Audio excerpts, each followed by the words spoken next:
NCERT video में आपका स्वागत है। आज हम पढ़ेंगे पाठ 3 रीना का दिन। आइए शुरू करते हैं पाठ 3 रीना का दिन। सुने कहानी। यहाँ पे एक चित्र दिया हुआ है। चित्र में एक लड़की सुबह सुबह उठ रही है। यहाँ पे सूरज उगते हुए दिख रहा है। यहाँ पे मुर्गा अपना काग लगाते हुए दिख रहा है। तो पढ़ते हैं पाठ रीना का दिन।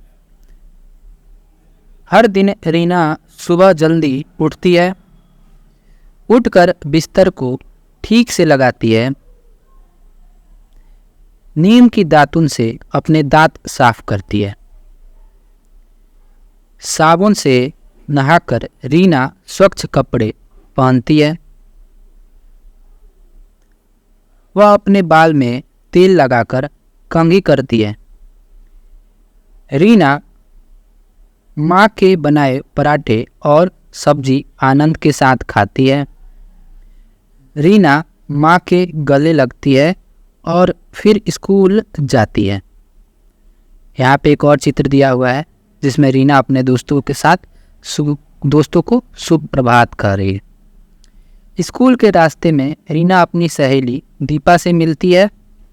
दोनों एक दूसरे से शुभ प्रभात कहती हैं और हंसती खेलती स्कूल जाती हैं।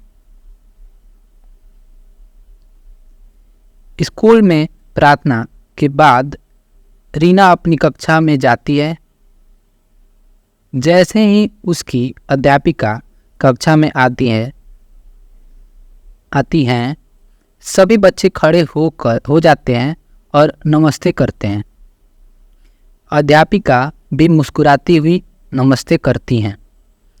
रीना स्कूल में मन लगाकर पढ़ाई करती है। देख सकते हैं इस चित्र में रीना कुछ खेल खेल रही है मित्रों के साथ, सहेलियों के साथ। वह अपनी सहेलियों के साथ खेलती है और थोड़ी शरारत भी करती है। घर आकर वह हाथ मुंह धोती है। फिर वह अपनी स्कूल की सभी बातें अपने परिवार को बताती है। रीना अपने प्यारे से छोटे भाई के साथ भी खेलती है। यहाँ पे रीना शायद अपनी दादी के साथ बैठी हुई है और शुभ रात्रि दादी बोल रही। रीना को रात को जल्दी ही नींद आ जाती है। दादी प्यार से रीना को शुभ रात्रि कहकर सुला देती हैं। बातचीत के लिए रीना सुबह अपनी सहेली से मिलने पर क्या कहती है? तो चित्र में देख सकते हैं रीना अपने दोस्त सहेली से मिलने के बाद दीपा से मिलने के बाद शुभ प्रभात कहती हैं। तो इसका जवाब होगा शुभ प्रभात। सुप्रभात देख सकते हैं सुप्रभात। सुप्रभात का अर्थ हुआ शुभ प्रभात। ठीक है, सुप्रभात।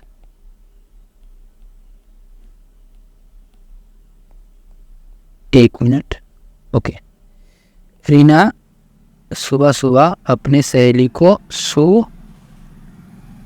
सुप्रभात कहती है।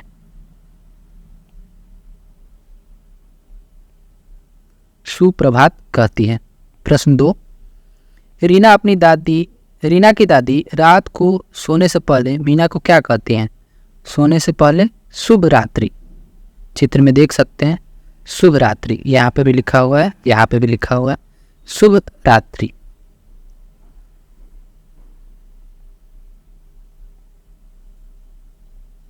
शुभ रात्रि। समझ में शुभ रात्रि। तो पूरे सेंटेंस में जब आप इसका क्या होगा, पूरे एक वाक्य में इसको अगर पहले का जवाब लिखें तो रीना सुबह अपनी सहेली से मिलने के पर क्या की जगह पर क्या हो जाएगा? शुभ प्रभात कहती है। रीना की दादी रात में सोने से पहले मीना से शुभ रात्रि कहती हैं। यहाँ पे प्रश्नवाचक चिन्ह हट जाएगा। तीसरा प्रश्न 3, आप क्या कहकर बड़ों का अभिवादन कहते हैं? आप क्या कहकर बड़ों का अभिवादन कहते हैं? तो आप नमस्ते, आदाब, सुप्रभात, प्रणाम, कुछ भी कह के आप सुबह सुबह अभिवादन कहते होंगे अपने बड़ों का, तो आप यहाँ पे लिख सकते हैं। तो आप लिखेंगे मैं यह कहकर, यहाँ पे क्या की जगह पे जो चीज़ें लिखनी है वो लिखना है। कहकर बड़ों का अभिवादन करता हूँ या करती हूँ, जैसा भी आपका करता हूँ या करती हूँ, जैसा आप लिखते हो। प्रश्न 4, घर पर जब कोई अतिथि आते हैं तो आप क्या कहकर उनका स्वागत करते हैं? तो प्रणाम, नमस्ते, आदाब, सत श्री अकाल, जो भी आप बोलते हैं वहाँ पे आप लिख सकते हैं। गुड मॉर्निंग, गुड इवनिंग, कोई ऐसे भी बोलता है। ओके। तो प्रश्न 5, अगर आपको रास्ते में कोई परिचित जन मिल जाए तो आप क्या कहते हैं? परिचित जन मिल जाए तो जो भी बोलते हो आप यहाँ पे लिख सकते हैं। खोजे जाने, पता कीजिए कि आपके सहपाठियों के घर पर अभिवादन कैसे करते हैं। अपने सहपाठी के घर पे अभिवादन कैसे किया जाता है? ज़्यादातर भारत में कुछ लोगों का अभिवादन चाय नाश्ते के साथ नमस्ते, आदाब ऐसे करके किया जाता है, गले मिल के किया जाता है। अभिनय सहित समझाइए कि आप मंजन कैसे करते हैं। मंजन कैसे करते हैं ये बताइए अभिनय करके। कैसे नहाते हैं, बाल कैसे धोते हैं, खाना कैसे खाते हैं, हाथ कैसे धोते हैं, कैसे सोते हैं। तो आप अपनी शरीर को वैसे बना के आप उसका अभिनय कर सकते हैं। खेल खेल में, मिट्टी से घर घर खेल की चीज़ें बनाइए, जैसे चूल्हा, थाली, कटोरी आदि। अब अपने मित्रों के साथ मिलकर घर घर खेलिए। तो मिट्टी के बर्तन से, गीली मिट्टी से आपको चूल्हा, थाली, कटोरी आदि बनाने के लिए कहा जा रहा है और आप घर घर का खेल खेल सकते। सबके घर, रेखा खींचकर पशु पक्षियों को उनके घर तक पहुंचाइए। तो पशु पक्षियों को उनके घर तक रेखा खींचकर पहुंचाना है। तो देख सकते हैं मछली कहाँ रहती है? तो मछली पानी में। तो आप सीधी रेखा खींच के मछली को पानी से जोड़ सकते हैं। गिलहरी कहाँ रहती है? तो गिलहरी पेड़ पे। चिड़िया कहाँ रहती है? चिड़िया पेड़ पे। तो खरगोश कहाँ रहता है? तो खरगोश बिल में। उल्लू कहाँ रहता है? तो उल्लू पेड़ में छेद में, पेड़ में ये मांद बना के रहता है। चिड़िया कहाँ रहती है? घोंसले में। और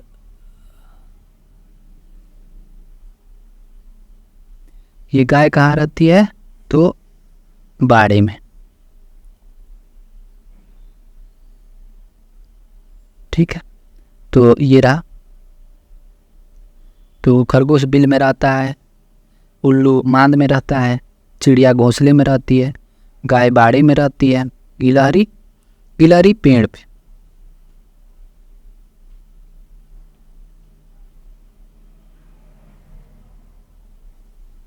गिलहरी पेड़ पे गिलहरी रहती।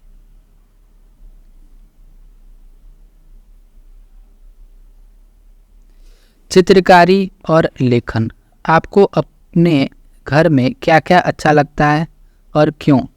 चित्रों की सहायता से बताइए। इन शब्दों में से आप अपने चित्र के लिए कुछ शब्द चुन सकते हैं। रसोई, कमरा, बरामदा, आंगन, छज्जा, छत, माँ, पिताजी, पिता, दादी, दादा, कहानी, खीर, दूध आदि। तो आप अपने घर में क्या क्या अच्छा लगता है, क्यों? चित्र की सहायता से बताइए। इन शब्दों से चित्र से आप अपने, इन शब्दों में से आप अपने चित्र के लिए कुछ शब्द चुन सकते हैं। तो जो आप को अच्छा लगता है उनको बताइए, उसमें से कुछ चीज़ें आप चुन सकते हैं जैसे आदि, और यहाँ पे बता सकते हैं चित्रकारी और लेखन, उनके बारे में कुछ लिख भी सकते हैं, चित्रकारी कर सकते हैं। सोचिए और बताइए आप घर में कौन कौन से काम करते हैं, सही क्या चिन्ह लगाइए। हाथ है मेरे छोटे छोटे, काम करूँ मैं बड़े बड़े, साभार एकलव्य। तो यहाँ पे आप घर में कौन कौन सा काम करते हैं, और एक छोटी सी कविता दी हुई है, हाथ हैं मेरे छोटे छोटे, काम करूँ मैं बड़े बड़े, साभार एकलव्य। तो यहाँ पे आप घर में खाना खाते हैं, घर में पढ़ाई करते हैं, साफ़ सफाई करते हैं, ब्रश करते हैं, कंघी करते हैं। तो आप कौन कौन से काम करते हैं, सही चित्र पे चिन्ह लगाइए। तो इसमें से जो भी काम आप करते हैं उन पे सही चीज पे चिन्ह लगेगा। इसके साथ ये पाठ समाप्त हुआ है। आप NCERT वीडियो को सब्सक्राइब कर सकते हैं।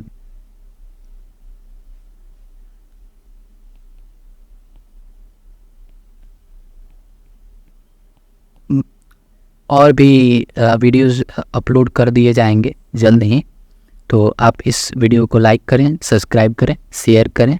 धन्यवाद।